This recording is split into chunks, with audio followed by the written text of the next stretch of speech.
Welcome to Exploring the Mystical Side of Life with your host, Michelle Aubin and Linda Lang. Welcome to Exploring the Mystical Side of Life. I'm Michelle Aubin here with Linda Lang. Hi, Linda. I'm really excited about today's conversation. I am too. We were talking about the idea of energy calibration. It's an interesting topic. There's a couple of different ways to do this. And so maybe you could kick it off with letting people know what is energy calibration. Well, as an energy healer, it does make a person very sensitive towards the energy vibration or frequency of things. And even before I became a healer, it's something I learned how to tune into to calibrate things like my food or supplements or books, even what books would be beneficial to read. And Michelle, in your hypnosis training, you were telling me that they actually taught you how to use a pendulum. So I think that's fantastic. We have lots to share. Yes. So this idea, okay, let's just kind of talk about this idea of like energy calibration. Seems technical or exotic, but I want to normalize it for people. It's just another way to tap into your intuition. And if you're not someone that automatically understands your intuitive messages, there are tools you can use to do that. And like you said, Linda, one of the tools I was taught in my training was pendulums, and they broke down for us how to use a pendulum to get a yes, no, or indeterminate answer. And that they taught us that because they were showing us that the body can communicate with us beyond the conscious intellectual way of communicating. So we have verbal communication, we have all kinds of communication methods, and the body is a subconscious communicator. I kind of like that idea. I love that idea, actually. It takes me back to my training and how the unconscious mind takes in so much information in the environment and processes it. And through the body is one way we can access some of that information for guidance.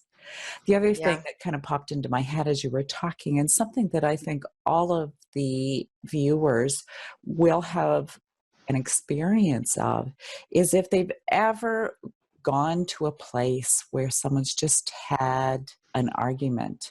And even though, maybe nobody's saying anything, they have that sense that, there's really heavy energy, that something's just gone on. So that is a way of calibrating energy that just uses that kind of, it's intuitive, but it's a tactile sense to the environment. Some people are more in tune that way than others.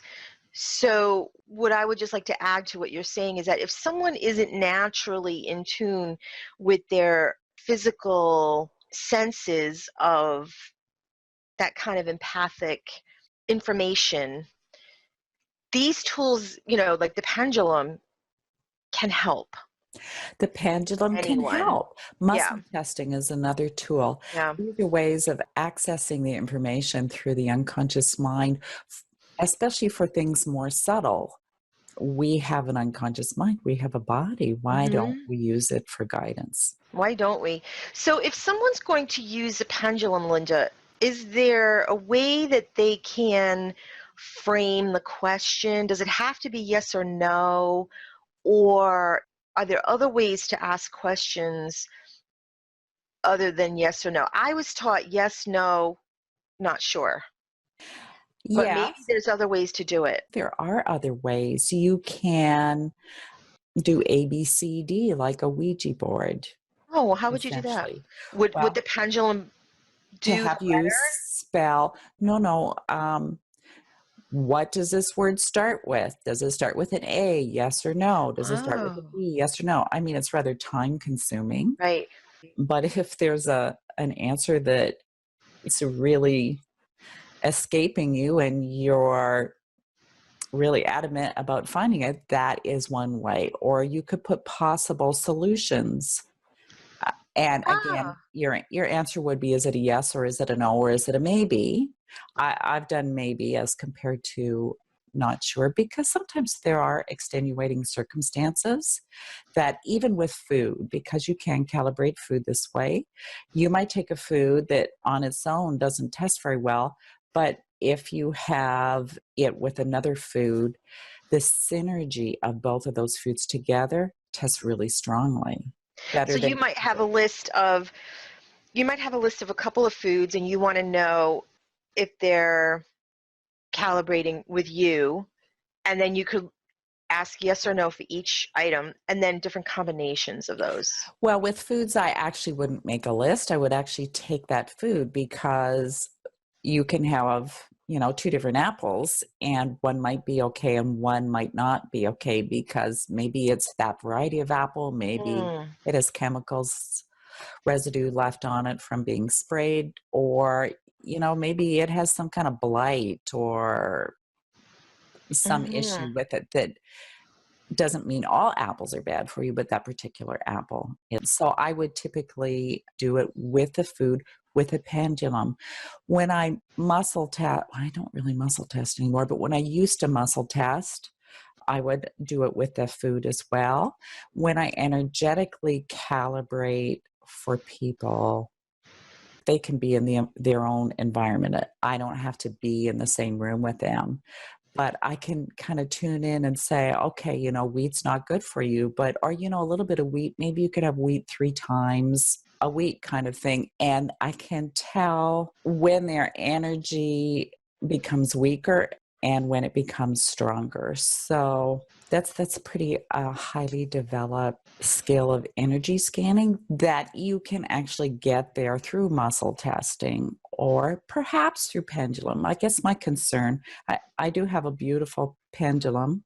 Isn't it gorgeous? It's Mhm. crystal Yeah. and I love it, but I don't use it very much, because one of the things that I'm very aware of is how people can become very dependent on their tools, whether that's tarot or pendulum or whatever.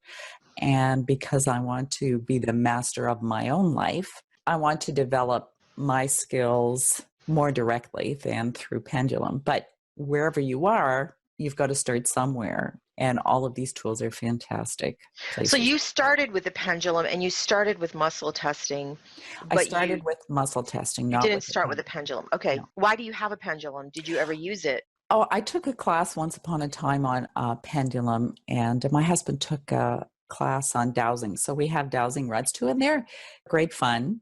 Mhm. And we look at it as fun. I don't base the decisions of my life as much on dowsing as I do on my own system of energy calibration. And so the pendulum for you was just for fun. You've used the muscle testing more as, The muscle testing was serious because it was yeah. direct communication with my unconscious mind and my physical body over what supplements and foods would be beneficial for me at that particular time. What I do like the pendulum for is having its ability to demonstrate to other people how to get guidance, and its ability to ask questions not necessarily related to the body. However, you can also muscle test. You can muscle test what book to read. You can muscle test what course to take. You can do that same thing with the pendulum with more serious decisions too, about whether you should take a job or not, or move to this house or that house. And then after that, what I encourage people to do is to really kind of tune in and see how that decision feels on the inside, so that they're also developing their own intuitive skill, not just the tool. So what is muscle testing for someone that's never heard of that?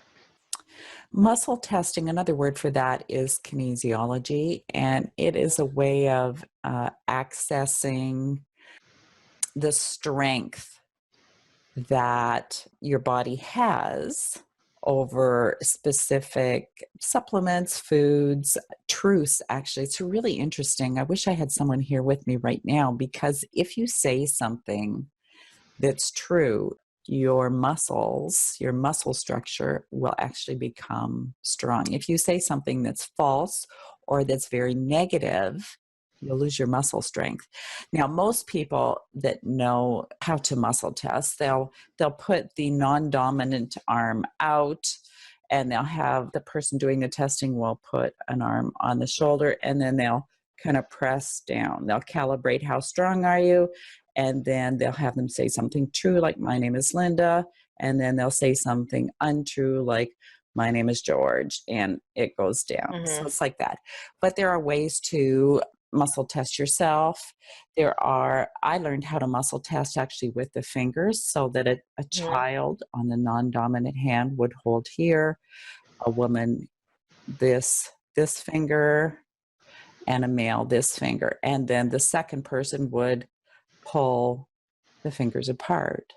Now, the trick with any muscle testing, whether it's this one or this one, is to calibrate the before, because the goal of the person testing is to see the energetic difference. It's not for that person to say, oh, I'm stronger than you, I can, rip your fingers apart.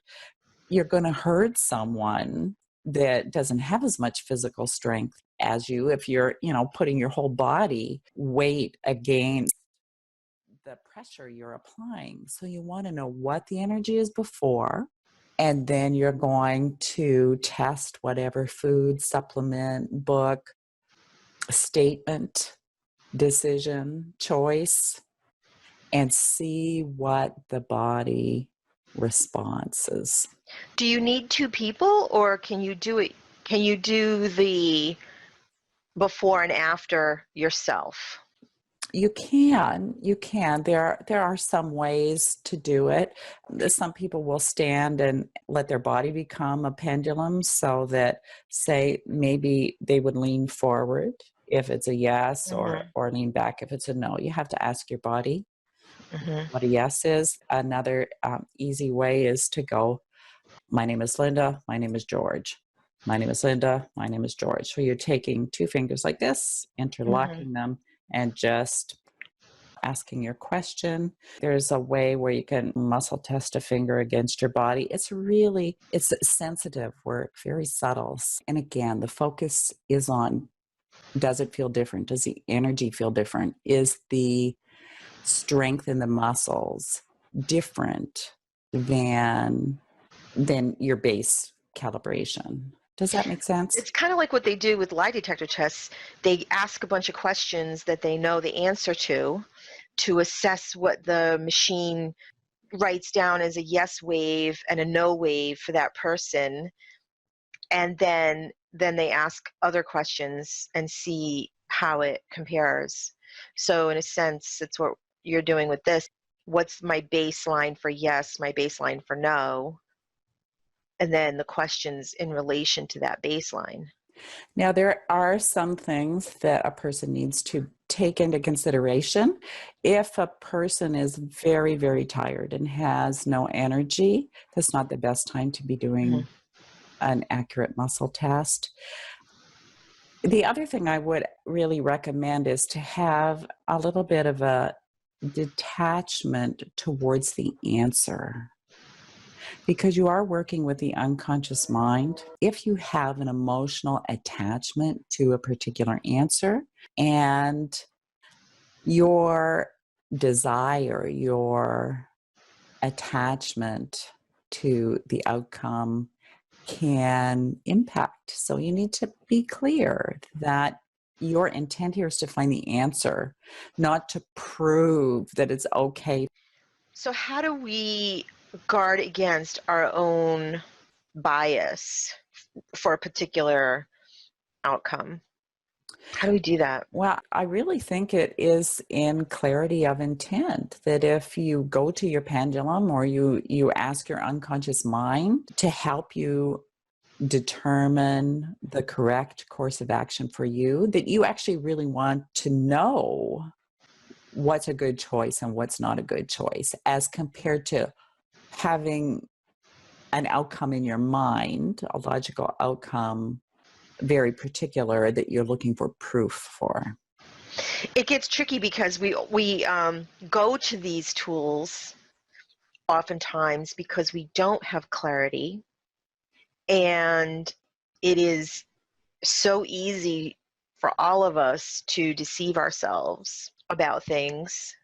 And it's sort of this catch-22 situation. It's like, if I already knew what was in my best interest, I wouldn't even need to muscle test, right? I would just be in tune and respect that message and understand it clearly. And that's my goal, is to kind of strip away all of my own biases, but it's not always a direct and easy thing. There can be many layers of benefit. You know, Yeah. maybe you'll muscle test, should I buy this car? You buy this car and it's a lemon. Well, maybe through buying that car, you met your future husband, or Yeah. maybe you had to become more empowered in vocalizing and protecting yourself, or maybe you had to learn more about cars.